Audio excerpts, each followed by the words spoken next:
Selamat pagi Bapak Ibu Saudara, selamat berbakti dan marilah kita menyediakan hati kita untuk firman Tuhan. Baik, kita akan membaca bersama dalam Kisah Para Rasul 1 ayat 8. Kisah Para Rasul 1 ayat 8. Sama-sama kita berdiri.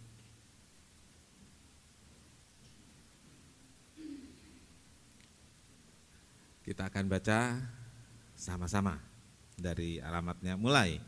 Kisah Rasul 1 ayat 8. Tetapi kamu akan menerima kuasa kalau Roh Kudus turun ke atas kamu, dan kamu akan menjadi saksiku di Yerusalem dan di seluruh Yudea dan Samaria dan sampai ke ujung bumi. Amin. Silakan duduk. Berbahagialah setiap orang yang telah membaca, mendengar dan melakukan firman Tuhan.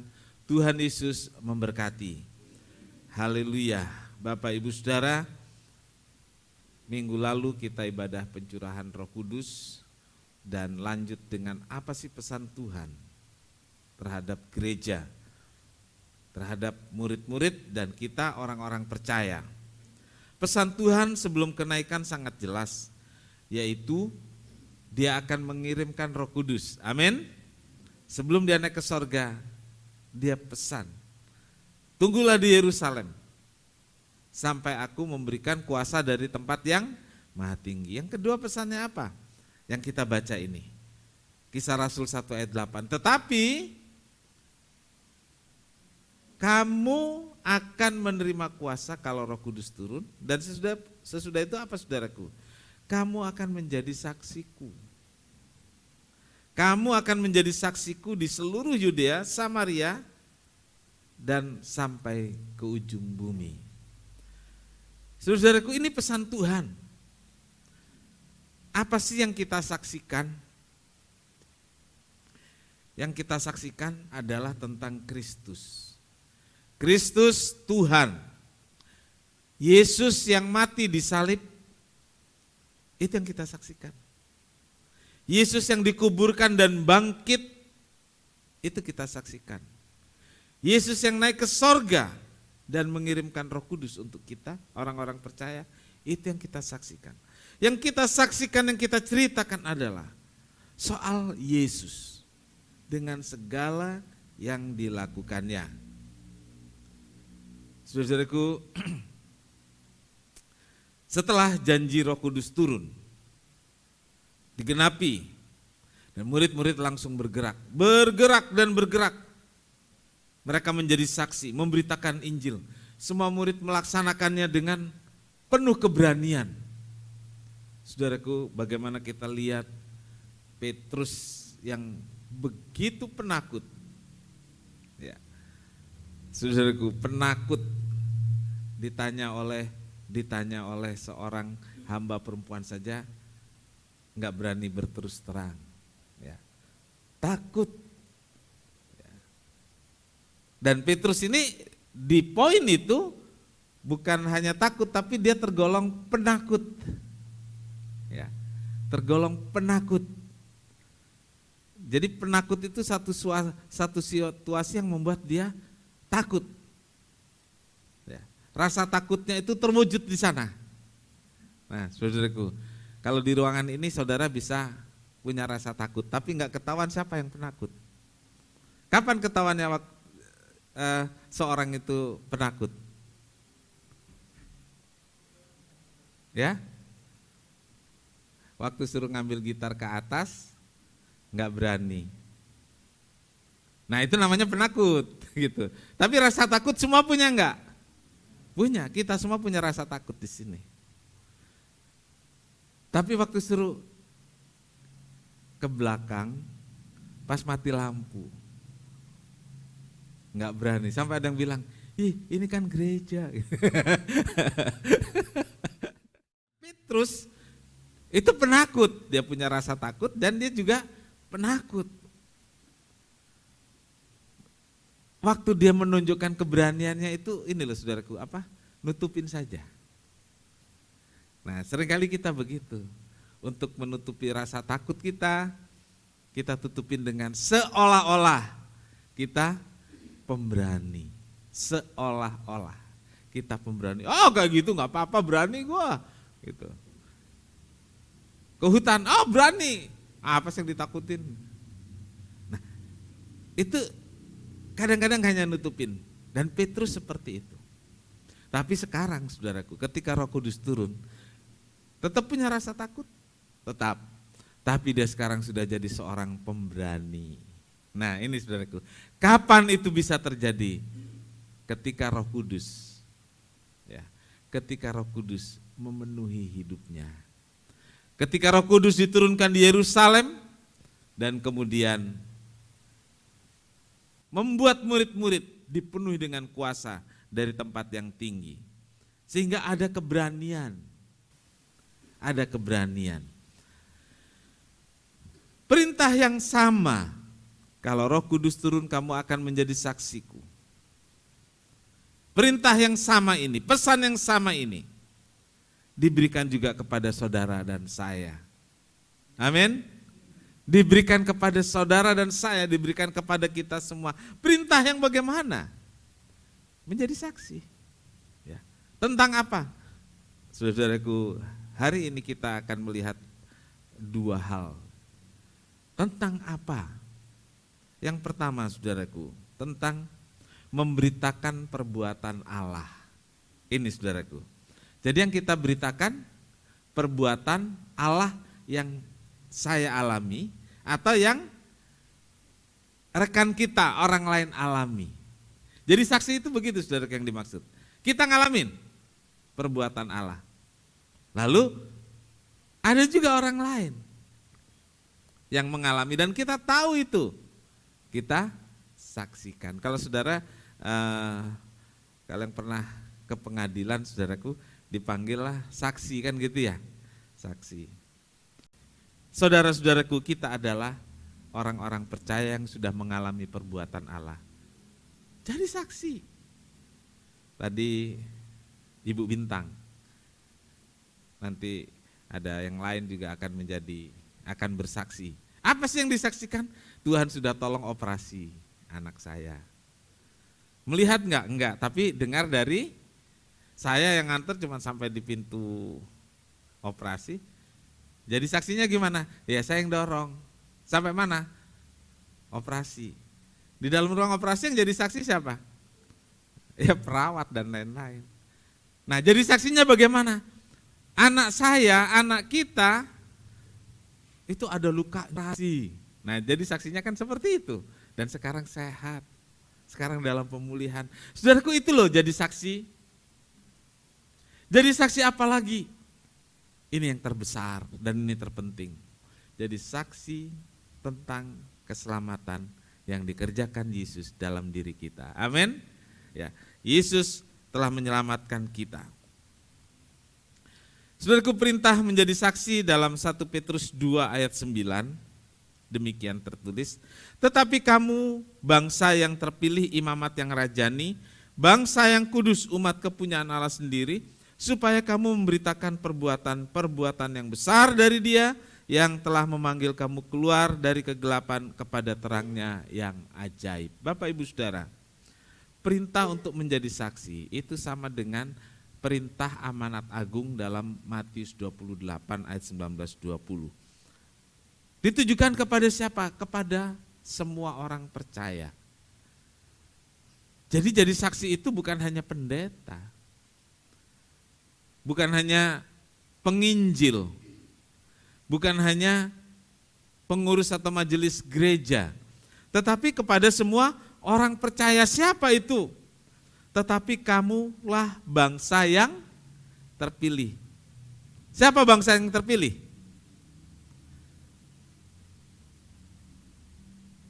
Siapa? Saya. Kita semua. Bangsa yang terpilih, ya. Terpilih karena apa? Baik. Saudara yang aku baik, kalau saya enggak. Ngaku suci, kudus, saudara, terus sampai bisa dipilih. Kalau saya enggak. Tapi kan semua orang bisa merasa ya, Saya bisa merasa baik, merasa suci, merasa suka nolong orang, kan merasa. Tapi di hadapan Tuhan bisa nggak sih kita merasa seperti itu? Menurut saya, kalau saya bilang enggak, gitu loh. Tapi saudaraku, kenyataannya Tuhan pilih. Ya, kamu adalah bangsa yang terpilih. Saudara-saudaraku, kalau dilihat perjanjian lama dan sejarah perjalanan Israel, saudaraku, bolak-balik Israel itu melawan Tuhan, bolak-balik jatuh dalam dosa. Apa bagusnya Israel? Gitu. Tapi saya lihat-lihat, kalau lagi taat ya luar biasa taatnya. Kalau soal ibadah jangan tanya. Orang Timur Tengah dalam soal ibadah, jago nomor 1. Saya bilang bukan hanya Israel, saudaraku. Orang-orang Arab kalau soal ibadah, bunyi suara, langsung saudaraku. Langsung saudaraku. Dia ibadah. Dia melaksanakan perintah ibadahnya. Taat banget gitu. Tapi apa bisa dibanggakan di hadapan Allah hal seperti itu? Ternyata tidak. Ada banyak dosa, ada banyak pelanggaran gitu. Kalau dibuat timbangan, saudaraku, kalau dibuat timbangan ya, perbuatan baik dan perbuatan tidak baiknya. Mungkin yang tidak baik itu selalu jahat enggak sih? Ya, tidak baik itu enggak selalu jahat, tapi kalau jahat pasti tidak baik. Jadi bahasa saya perbuatan baik dan tidak baik. Karena kalau saya bilang perbuatan baik dan jahat, saudara merasa enggak jahat loh. Gitu ya. Bisa enggak merasa enggak jahat? Bisa. Sampai hari ini saya enggak pernah bunuh orang, paling bunuh kecoa iya. Ya kan paling gitu ya. Jadi saudaraku, jahat dengan tidak baik itu tidak sama gitu. Tidak baik itu belum tentu jahat. Jadi saudaraku, kalau perbuatan baik dan tidak baik, dan ini jadi lingkaran besar gitu kan, terus jadi timbangan. Menurut saya, kalau saya ya dikumpulin dari dulu, dari kecil gitu ya, kayaknya masih berat di ininya tuh. Kok saudara ketawa sih? Coba yang berani ngomong kalau saya nih, saudara punya penilaian. Kira-kira berat yang mana nih? Berat yang baiknya atau berat yang tidak baiknya? Wah, saudara nuduh saya nggak baik loh. Coba saudara yang merasa baiknya lebih banyak. Nggak ada yang berani ya. Makanya saudara bisa bilang pendeta saudara ini tidak baiknya lebih banyak. Kalau nggak dalam perbuatan ya dalam pikiran. Kalau nggak dalam pikiran dan dalam perbuatan, dalam ucapan. Banyak sekali celah sehingga hidup kita ini banyak tidak baiknya. Tapi bersyukur di sini saudaraku, Allah tidak melihat dari unsur baik dan tidak baiknya di dalam diri kita. 1 Samuel 13 ayat 14, saudaraku. Tetapi sekarang kerajaanmu tidak akan tetap. Tuhan telah memilih seorang yang berkenan di hatinya, dan Tuhan telah menunjuk dia menjadi raja atas umatnya, karena engkau tidak mengikuti apa yang diperintahkan Tuhan kepadamu. Satu-satunya alasan Tuhan memilih soal hati. Ya. Allah tidak memilih Daud berdasarkan dia jago perang, karena waktu itu sangat diperlukan ya. Dia enggak memilih Daud berdasarkan tingginya, karena waktu itu untuk jadi tentara tinggi itu penting. Kenapa Saul menjadi raja? Karena Daud lebih tinggi satu kepala dari yang lainnya. Kalau berdasarkan itu yang menjadi raja di sini siapa? Adi, lagi nggak datang nih. Nah itu yang jadi raja karena satu kepala lebih tinggi. Ya. Dulu ukuran jadi tentara dan jadi pilihan di Israel, saudara-saudaraku. Tapi Tuhan tidak melihat itu. Waktu akan berperang, dipilihlah di depan Samuel ini, suruh lewat. Tuhan bilang, bukan ketika kakak yang paling gede, besar, tinggi, tegap, jago perang. Bukan. Yang nomor 2, bukan. Samuel bingung. Kriterianya sebenarnya ini semua bisa. Tapi di sini saudaraku, ternyata Daud.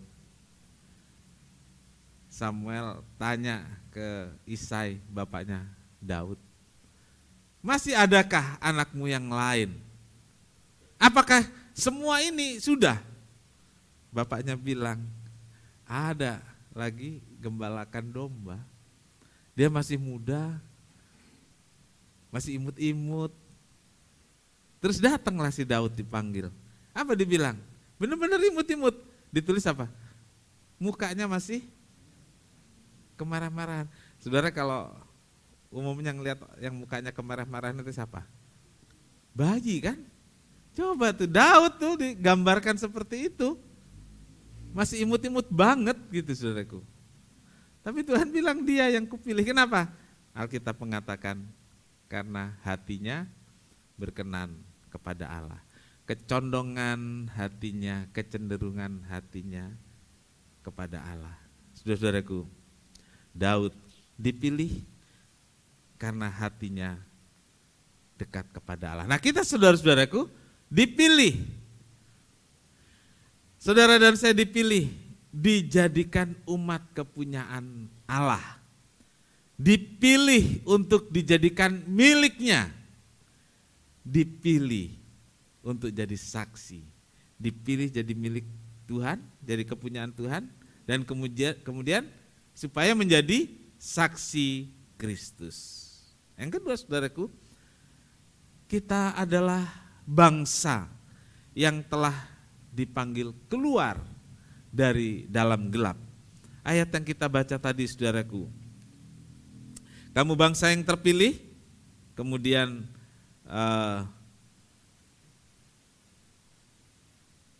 dipanggil keluar dari dalam kegelapan kepada terang yang ajaib. Bagian akhir dari kalimat ayat tadi adalah dipanggil keluar dari dalam gelap kepada terangnya yang ajaib.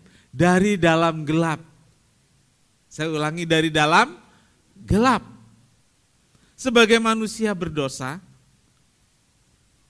pada mulanya saudara dan saya ini adalah di dalam gelap. Hidup dalam dunia yang gelap, tidak punya harapan, tidak punya masa depan. Tetapi saudaraku, Allah memilih dan memanggil saudara dan saya keluar dari dalam gelap dan dipindahkan ke dalam terang yang ajaib. Daud yang mengalami hal seperti itu, dia punya bahasa, dia keluarkan aku dari lumpur. Ya, dia keluarkan aku dari lumpur dan mengangkat di atas batu karang. Saudara-saudaraku, ini kiasan yang sangat tepat buat saya, buat saudara. Dia keluarkan saya dari lumpur dosa, betul? Dan kita diangkat, ditempatkan di batu karang. Siapa batu karang? Kristus. Zaman Daud kan Yesus belum lahir secara fisik. Bahasanya tepat sekali buat saya. Dia angkat dari lumpur, lalu ditempatkan di batu karang yang ajaib. Dulu ada lagunya saudaraku. Dia keluarkan saya dari lumpur dan taruh atas batu karang. Dia ada di hatiku dan seterusnya. Dia keluarkan saya dari lumpur. Setelah kita percaya, masihkah lumpur itu ada? Saudaraku, kadang ada, kadang enggak, betul ya? Itu gunanya kita percaya Tuhan. Ketika kita kecemplung lagi di lumpur dosa itu. Tuhan biarkan? Tidak. Tangannya diulurkan. Tergantung kita mau pegang atau enggak. Ada orang yang sudah jatuh dalam lumpur dosa, diulurkan tangan Tuhan, nggak mau. Tapi ada yang langsung menangkap, Tuhan tarik lagi keluar, ditaruh di batu karang lagi. Saudaraku, kita bangsa yang dikeluarkan dari dalam gelap. Gelap tanpa harapan, gelap tanpa masa depan. Tapi di dalam Kristus kita punya harapan. Kita punya masa depan. Kita memiliki semua yang dibutuhkan untuk kehidupan kita di masa mendatang. Nah, saudaraku, karena saudaraku ya, karena kita sudah dipilih, sudah dikeluarkan dari dalam gelap ke dalam terang yang ajaib, ceritakanlah perbuatan Tuhan yang saudara alami tadi. Amin.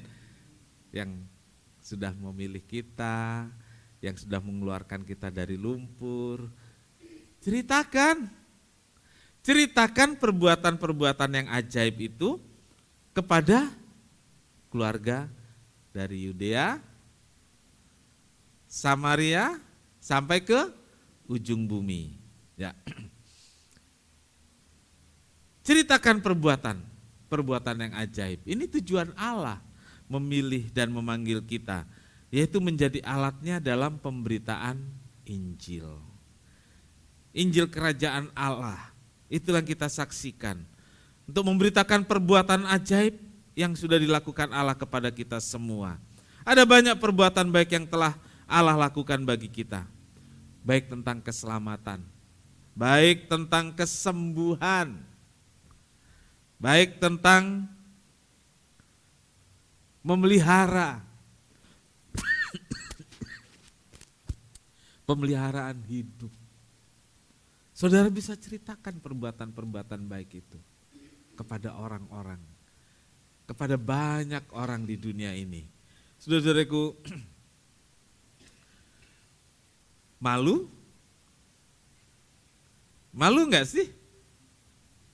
Iya, saudaraku, seringkali kita seperti anak SMA. Malunya kepada, nah itu dia, nangkep tuh. Malunya pada semut merah.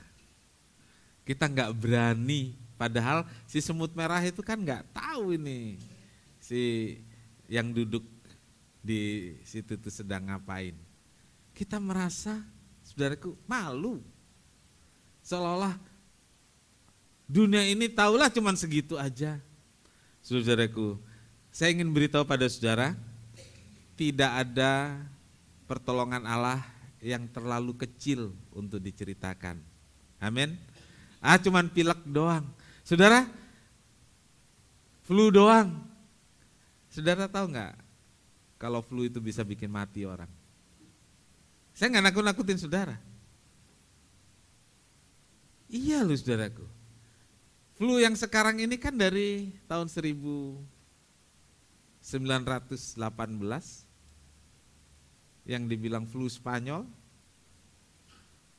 itu membuat mati sekian persen penduduk dunia. Kalau pandemi kemarin mas sedikit saudaraku, sedikit. Kalau dulu jutaan saudaraku yang mati di seluruh dunia gara-gara flu. Terus flu itu bisa bikin mati lagi nggak sekarang? Saudaraku, nggak ada pertolongan Tuhan yang terlalu kecil untuk disaksikan, nggak ada, saudaraku. Nggak ada. Pertolongan Tuhan yang kecil, pertolongan yang Tuhan yang besar, sama. Kalau kita nggak mau cerita pertolongan Tuhan yang kecil, kita juga nggak akan cerita tentang pertolongan Tuhan yang besar. Iya, enggak. Saudaraku, ingat, kalau kita nggak mau cerita pertolongan Tuhan yang kecil, kita juga nggak mau cerita berkat Tuhan yang kita terima. Enggak. Gitu. Kita nggak merasa, maksudnya ya, kita nggak merasa bahwa berkat yang kita terima itu benar-benar dari Tuhan. Enggak. Karena waktu kita susah, ada jalan keluar, kita anggap biasa saja. Waktu Tuhan berkati, lalu kita anggap apa saudaraku? Ya biasa aja. Jadi mulailah dari bercerita tentang Tuhan, dari perkara-perkara yang kecil. Kadang gini doang, orang lain juga ngalamin. Tidak. Tidak semua orang mengalami. Enggak, saudaraku. Kalau kita alami itu sesuatu yang istimewa. Ya, sesuatu yang sangat baik, sesuatu yang istimewa. Mazmur 71 ayat 17 dan 18, saudaraku. Mazmur 71. Saya baca demikian. Ya Allah, Engkau telah mengajar aku sejak kecilku, dan sampai sekarang aku memberitakan perbuatan-perbuatanmu yang ajaib. Juga sampai masa tuaku dan putih rambutku, ya Allah, janganlah meninggalkan aku, supaya aku memberitakan kuasamu pada angkatan ini, keperkasaanmu kepada semua orang yang akan datang. Saudaraku, di Daud nih saudaraku. Ya Allah, Engkau telah mengajar aku. Sejak kapan saudaraku? Sejak kecilku.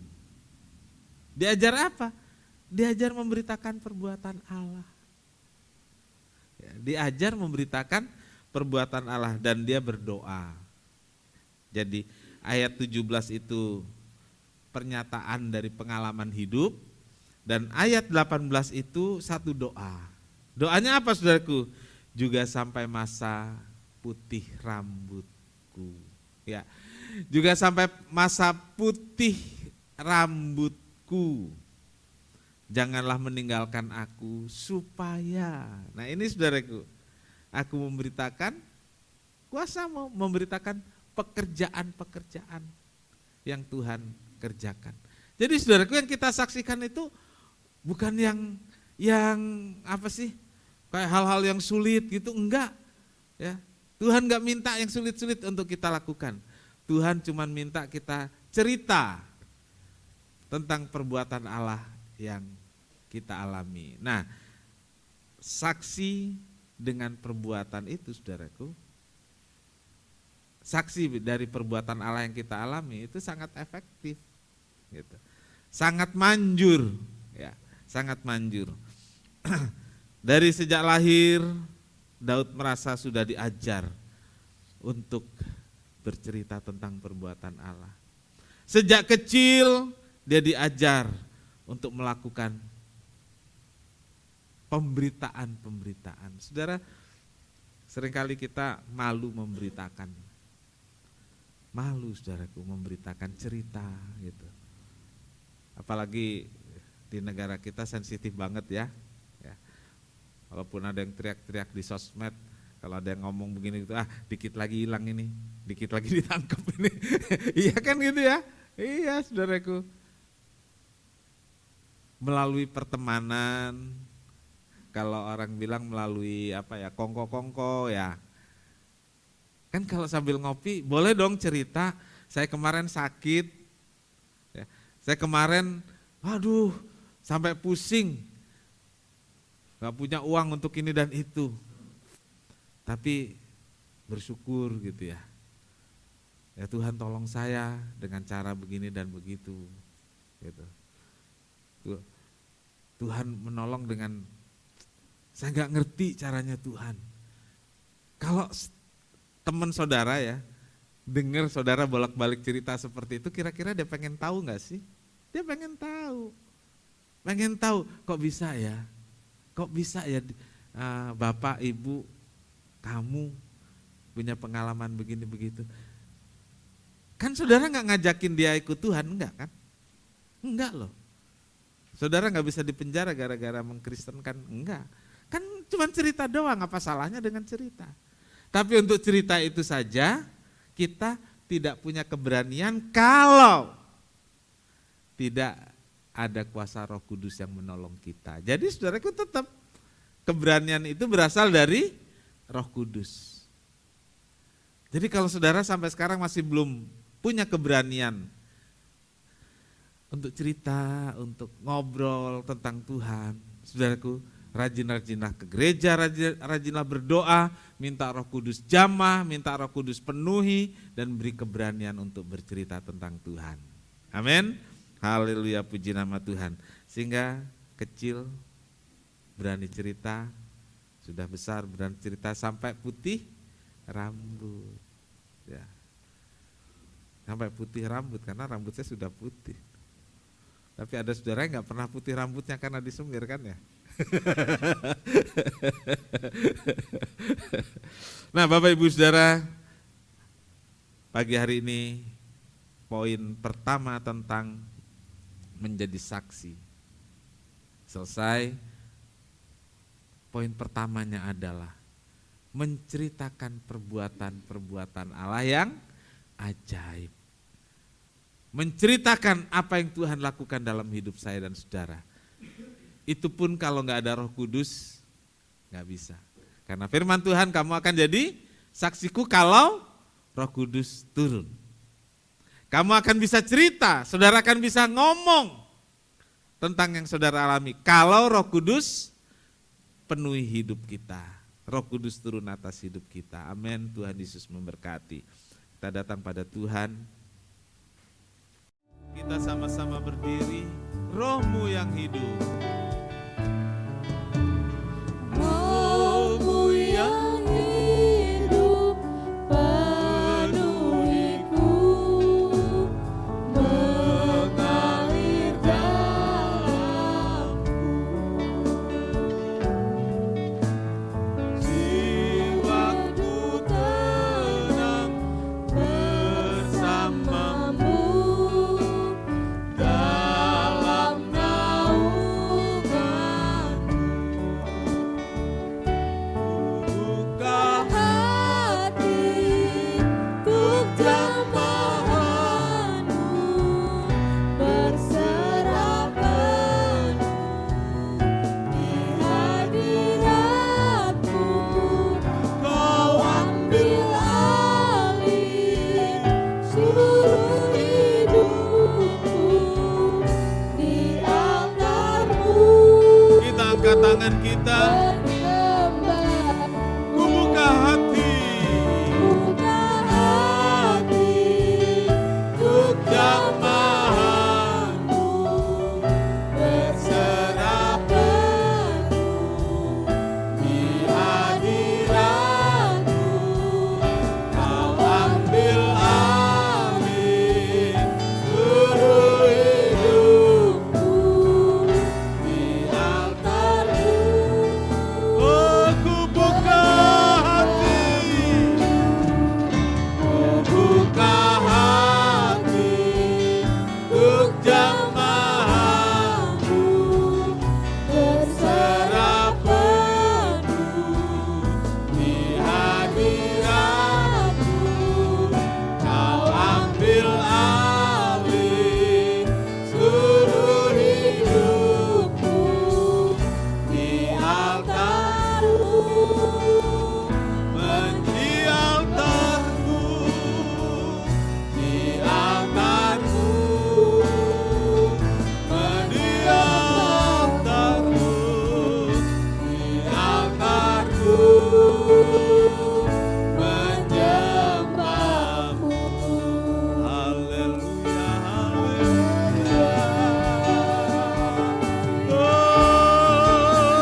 Ku buka hati. Nanti Ibu Sumihar pimpin kita dalam doa.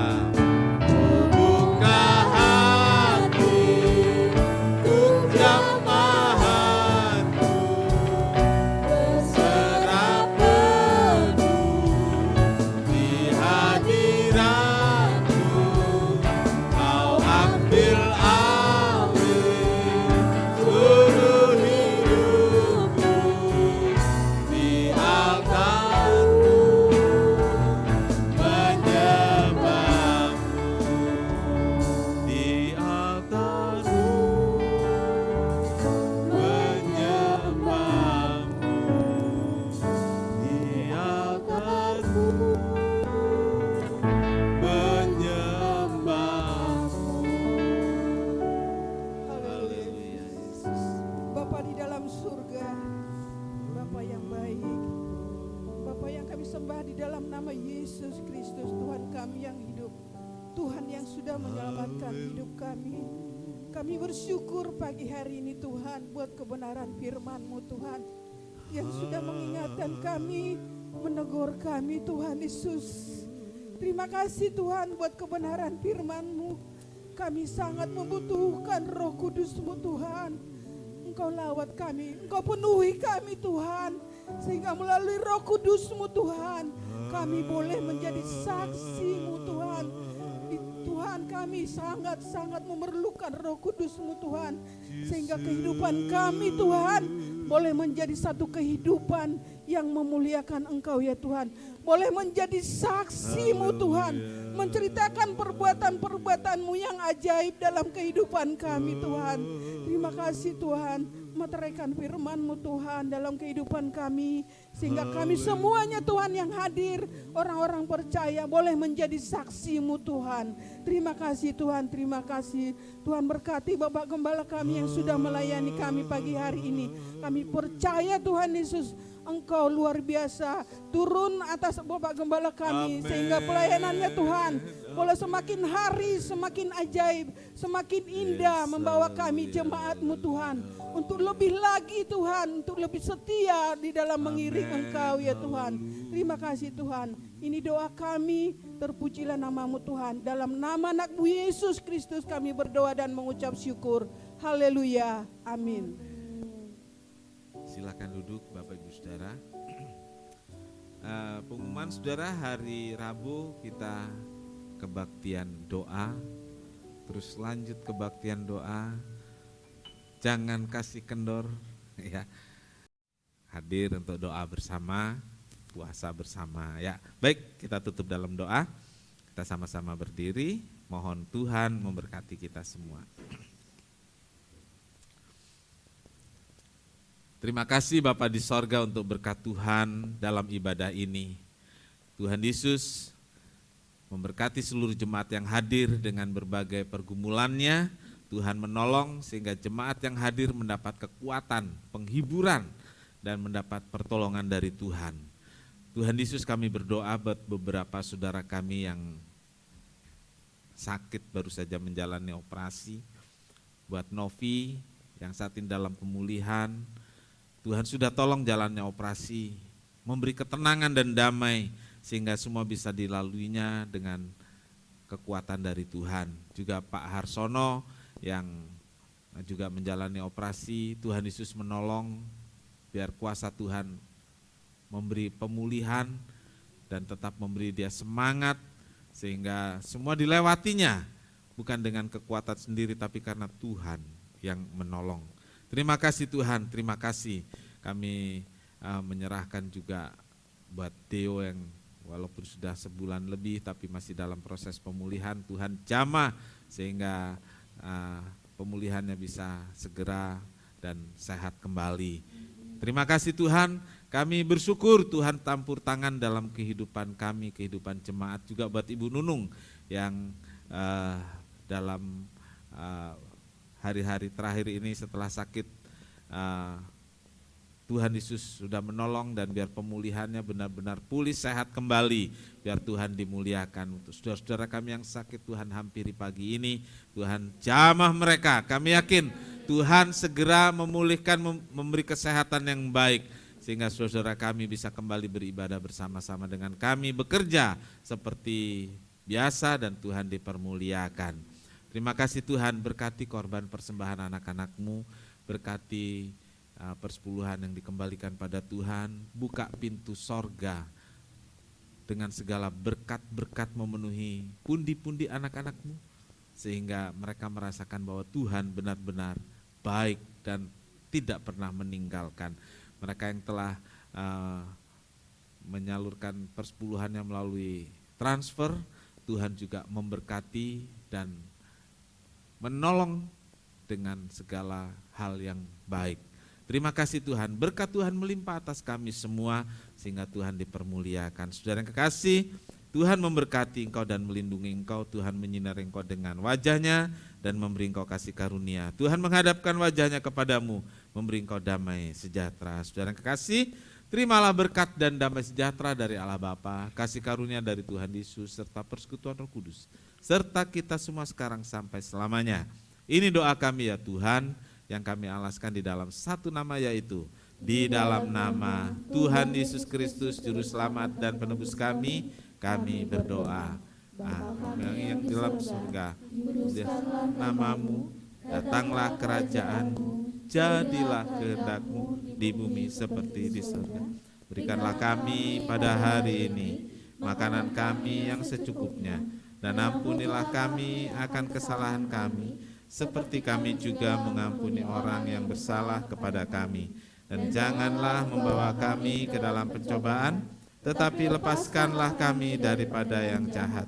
Karena Engkaulah yang punya kerajaan dan kuasa dan kemuliaan sampai selama-lamanya. Amin. Bapa